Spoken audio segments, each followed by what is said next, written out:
২০০৬ সনে একটি সামরিক অভ্যুত্থান হয়েছিল। অভিনব একটি যেটিকে আমরা কুখ্যাত ১/১১ বলে তখন সবেমাত্র ক্ষমতাচ্যুত হয়েছে বিএনপি। তো সেই বিএনপির ক্ষমতাচ্যুতির পরে যেভাবে সংবিধান সংশোধন করা হয়েছিল, সেইভাবে সেখানে ইয়াজউদ্দিন সাহেবের একটি সরকার ক্ষমতায় আসে। সারা বাংলাদেশ তখন রাজনৈতিকভাবে খুবই উত্তাল ছিল এবং রাজনৈতিক দলগুলোর মধ্যে বিভেদ এবং বিসংবাদ এখন যেভাবে আছে এর চাইতে তখন মারাত্মক। মারাত্মক এই কারণে হলো যে দুটো শক্তিশালী মহিষ বা হাতি কিংবা গন্ডার কিংবা বাঘ বা সিংহ তারা যখন মারামারি করে ভয়ঙ্কর সে দৃশ্য, নিজেরা রক্তারক্তি হয় আর তাদের সেই মারামারির দৃশ্য দেখা যায়। তো ১/১১-র আগে যে রাজনৈতিক বিরোধ এটি ছিল ভয়ঙ্কর এই কারণে যে রাজনৈতিক দলগুলোর শক্তিমত্তা তখন অনেক অনেক বেশি ছিল। তাদের ক্যাডার ছিল, তাদের অস্ত্র ছিল, তাদের অর্থ ছিল, তাদের জনসমর্থন ছিল, ফলে মারামারি হলে সেখানে রক্তগঙ্গা বয়ে। ৮০-র দশকে এটা আরো বেশি ছিল এবং এরশাদ জামানাতে যখন ঢাকা বিশ্ববিদ্যালয়ে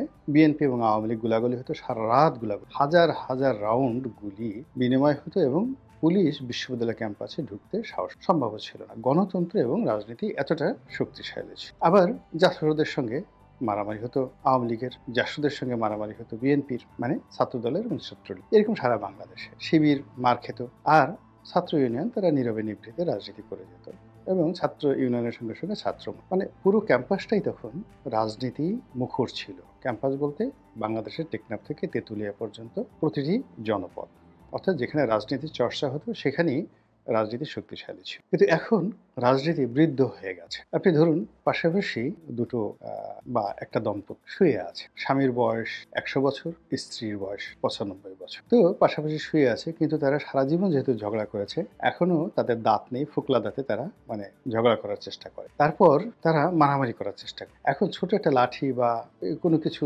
হাত দিয়ে তুলবে এই শক্তি তাদের নেই, বা জোরে গালাগালি করবে সেই শক্তিও তাদের। তো এরকম দৃশ্যে যদি আপনি কোনো ঘটনা ঘটতে দেখেন, সেক্ষেত্রে আপনার যেভাবে বিনোদন হবে ঠিক ওইরকম আপনি যারা সেই পথের পাঁচালী দেখেছেন, সেই বিখ্যাত ইন্দুবালার চরিত্র আপনারা যারা দেখেছেন তারা এটাকে খুব ভালো করে আন্দাজ করতে পারবে। কিংবা আপনারা যারা অন্তর্জলি যাত্রা সিনেমাটি দেখেন, সেই বৃদ্ধের তরুণী ভরসা, তার হঠাৎ করে যৌবন প্রাপ্তি হওয়া, বেঁচে থাকার আকাঙ্ক্ষা, মরার আগে স্ত্রী, নববিবাহিত স্ত্রী, সে তার সঙ্গে সঙ্গম করা, সন্তান উৎপন্ন করা, তার গোপন অঙ্গ স্পর্শ করা, তার সঙ্গে যৌনতায় লিপ্ত হওয়া, এই বিষয়গুলো নিয়ে তাকে প্রতিটি মুহূর্তে যে লোভাতুর করেছে, এটা দেখে আমরা হেসেছি। কিন্তু এটা যদি কোনো যুবক যুবতী করতো আমরা হাসতাম, আমরা বিক্ষুব্ধ হতাম, ঘৃণায় মুখ ফিরে নিতাম।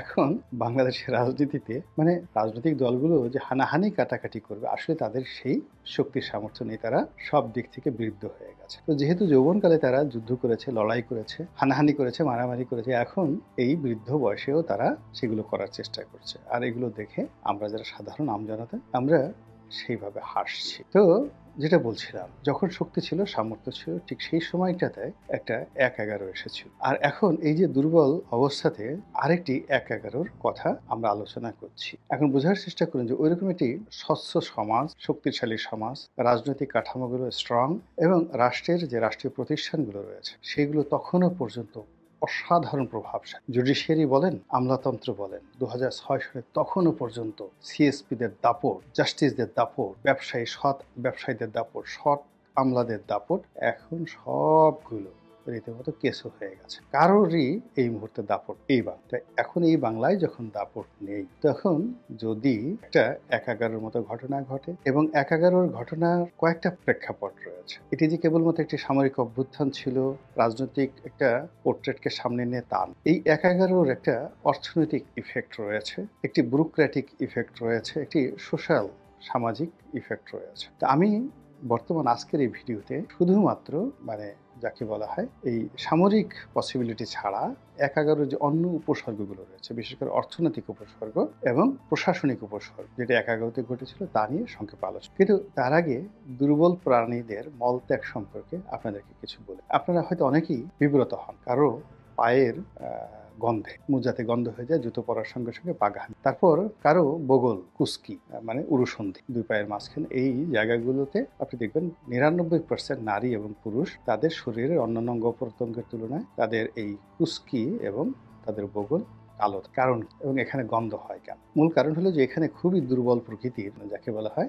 এক ধরনের ব্যাকটেরিয়া এখানে বসবাস, খুবই দুর্বল। মানে মানবদেহে এসে আর দুর্বল ব্যাকটেরিয়া নেই, যারা সামান্য একটু গরম পেলে, হালকা একটু গরম পেলে ভয়ে হেগে দেয়, মানে মলত্যাগ করে পায়খানা। এবং আমরা ওই যে ঘামের যে গন্ধগুলো পাই, মূলত এই যার শরীরে যত এই দুর্বল ব্যাকটেরিয়া বেশি থাকে এবং যে ব্যাকটেরিয়াগুলো বেশি বেশি পায়খানা করে, সেখান থেকে তত বেশি দুর্গন্ধ উৎপন্ন হয়। আর যে মানুষগুলো এই ব্যাপারে কনসাস নন, এই ব্যাকটেরিয়াগুলো দমন করতে পারেন না, তারপর এগুলোকে পরিষ্কার পরিচ্ছন্ন রাখার জন্য যে ধরনের নিয়মকানুন সেগুলো জানেন না, তাদের শরীর থেকে ঘামের গন্ধ আসবে, বগল থেকে দুর্গন্ধ বের হবে এবং তাদের কুস্কি এবং বগলে একেবারে কালো। তাহলে বোঝার চেষ্টা করুন যে দুর্বল, যেখানে দুর্বল অবস্থা তৈরি আছে, অন্ধকার আছে, সেখানে দুর্বল প্রাণী বসবাস করে এবং যারা অনেক ক্ষতি করে, দুর্গন্ধ ছড়ায়, কিন্তু এরা আবার একটু সামান্য গরম পেলেই মল ত্যাগ করে। এখন ১-১১ মতো যখন একটা পরিবেশ পরিস্থিতি এসে যায়, তখন এখানে সমাজে অনেক ব্যাকটেরিয়া তৈরি হয়, হিউজ ব্যাকটেরিয়া তৈরি হয়। আবার এই ব্যাকটেরিয়াগুলো ন্যূনতম একটু গরম পেলে পায়খানা মলত্যাগ করে দেয় এবং সেই মলে পুরো সমাজ দুর্গন্ধযুক্ত। ১-১১ সময় এই ব্যাকটেরিয়া কারা আছে? এই ব্যাকটেরিয়া হলো প্রশাসন থেকে শুরু করে রাজনীতিবিদদের মধ্যে একটা দুর্বল অংশ, যাদের কখনো সাহস ছিল না, শক্তি ছিল না, জীবনে কোনো সফলতা নেই। তারা এরকম একটা অন্ধকার সময় পেয়ে রাতারাতি এক একজনে রয়্যাল বেঙ্গল টাইগার হয়ে গেল, সরকারি পদে বসে, রাজনৈতিক ক্ষমতায় বসে। আর এই বড় বড় কথা, এ সরকার গঠন করে ফেলবে, এ রাজনৈতিক দল গঠন করে ফেলবে, এ পুরো বাংলাদেশ দুর্নীতি দূর করে ফেলবে, ইত্যাদি ইত্যাদি নানা সব কাহিনী। আর এগুলো করে তারা কি করতো? ভয় দেখাতো না। আর যারা ভয় দেখাতো তারাও দুর্বল ব্যাকটেরিয়া প্রকৃতির, তারা পায়খানা করে দিত। আর মাঝে মধ্যে পরিস্থিতি গণেশ উল্টে যেতে পারে, এই ভয়ে যারা এই ভয় দেখাতো তারাও পায়খানা। আর এই কবলে পড়ে কি হলো, ওই সময়টিতে ব্যবসা বাণিজ্য থেকে শুরু করে সব কিছু স্থবির হয়ে পড়েছে। ঠিক তদ্রুপ এখন তার চেয়ে ভয়ঙ্কর অবস্থা তৈরি হয়েছে দেশের কর্পোরেট হাউসগুলোতে।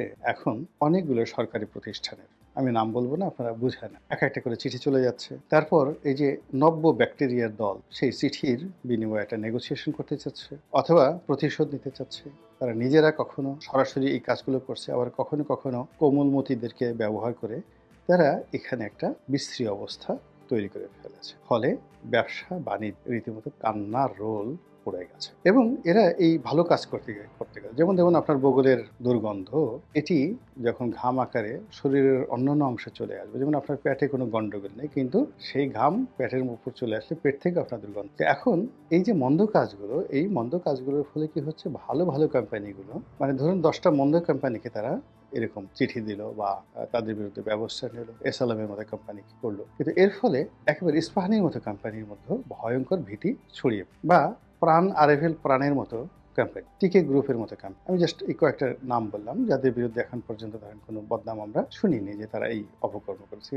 তো কিন্তু তাদের মধ্যেও এক ধরনের ভীতি কাজ করেছে, উৎপাদন বন্ধ হয়ে গেছে, অনেক কারখানা, যাকে বলা হয় শ্রমিক সংকট, কোথাও অর্থ সংকট, কোথাও এলসি সংকট, এগুলো শুরু হয়ে গেছে। দ্বিতীয়ত প্রশাসন, মানে বিচার বিভাগ, তারপর সামরিক, বেসামরিক, পুলিশ এবং সচিবালয়, সব ক্ষেত্রে কতটা নৈরাজ্য চলছে আপনি চিন্তা করুন। যে ঢালাওভাবে পাইকারি হারে সমস্ত ডিসিদেরকে, এসপিদেরকে চাকরিচ্যুত করা হয়েছে, ওএসডি করা হয়েছে। ভালো কথা, বিচার করেন। তারা ওই সময় ওএসডি হয়েছে, মানে মন্দ কাজ করেছে, খারাপ কাজ করেছে, আপনি তাদের বিরুদ্ধে ব্যবস্থা নিতেই পারেন। কিন্তু সম্প্রতি যেটা দেখলাম সেটি হলো যে আপনার এখানে তাদের পাসপোর্ট বাতিল করা হয়েছে। এখন পাসপোর্ট আপনি বাতিল করতে গিয়ে, পাসপোর্ট তো আপনি বাতিল করতে পারেন না, কোনো ডিসি, সাবেক ডিসি, এসপি কিন্তু দূরের কথা, বাংলাদেশের একজন চোরের পাসপোর্ট আপনি বাতিল করতে পারেন। কেন আপনি পাসপোর্ট বাতিল? এটি তো আদালতের এখতিয়ার।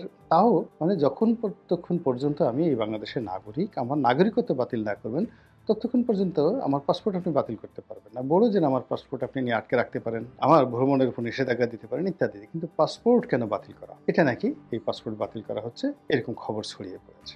তো বোঝার চেষ্টা করুন যে এইগুলোর মাধ্যমে কি পরিমাণ লেনদেন করার চেষ্টা করা হচ্ছে। এইগুলোর মাধ্যমে একটা বিশেষ শ্রেণীকে কবরে পাঠিয়ে দিয়ে নতুন আর একটা শ্রেণী সেই কবরের উপরে উল্লাস নৃত্য করতে চাচ্ছে। এবং এই সকল ঘটনা যে বিগত ১-১১ সময় যে দুর্ঘটনা ঘটেছে, সেই দুর্ঘটনার সাথে আরো ভয়ঙ্কর পরিণতি দেখেনি। আগের বার যেটা থাবা ছিল, এটাকে আপনি এবার কালো থাবা বলতে পারেন। এবং এর সঙ্গে যদি আরো নতুন অনুসর্গযুক্ত হয়, উপসর্গযুক্ত হয়, তাহলে পরিবেশ এবং পরিস্থিতি যে কোথায় গিয়ে দাঁড়াবে, একমাত্র মহান আল্লাহ রাব্বুল আলামিন ছাড়া আর কেউ বলতে পারে না।